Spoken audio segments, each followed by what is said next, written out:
Welcome back to this podcast where we focus on the wisdom of generosity from ancient to modern. If you find these 5-minute reflections on being a person in the beautiful space where generosity occurs, please share this podcast in your fundraising networks. And if this is the first time joining us, don't forget to go back to previous episodes for rich insights. And be sure to subscribe to this weekly podcast in your favorite podcast app. So often, writers in past generations speak to the same controversies that we face today in fundraising. This week, I am reading a quote from The Theory of Moral Sentiments by Adam Smith, published in 1759. Quote, "This disposition to admire and almost worship the rich and the powerful, and to despise, or at least to neglect, persons of poor and mean condition, though necessary both to establish and to maintain the distinctions of ranks and the order of society, is, at the same time, the great and most universal cause of the corruption of our moral sentiments.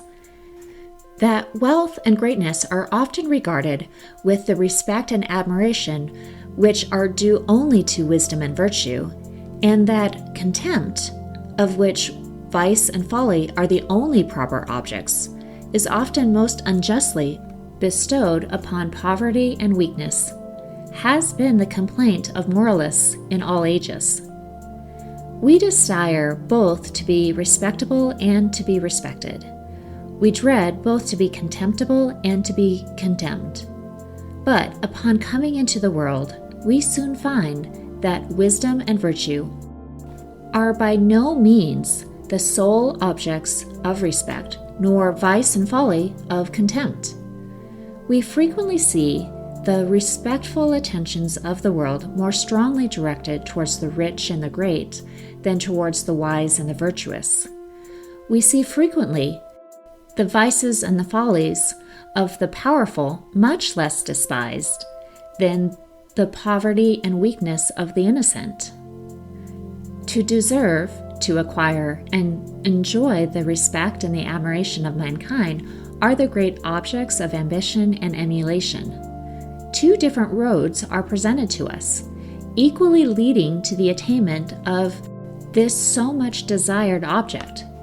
The one by study of wisdom and practice of virtue, the other by acquisition of wealth and greatness. Two different characters are presented to our emulation, the one of proud ambition and ostentatious avidity, the other of humble modesty and equitable justice. Two different models, two different pictures, are held out to us, according to which we may fashion our own character and behavior. The one more gaudy and glittering in its coloring, the other more correct and more exquisitely beautiful in its outline.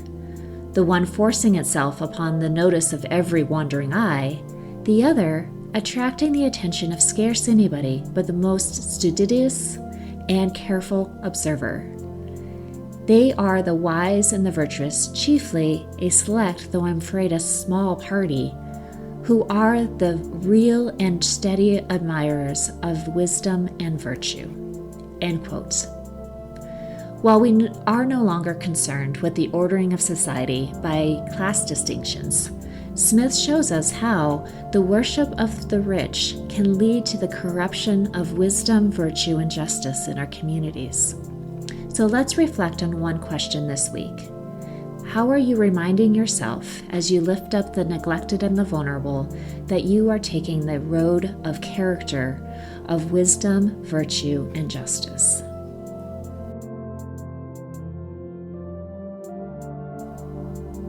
To explore fundraising coaching, visit servingnonprofits.com. I will see you next week.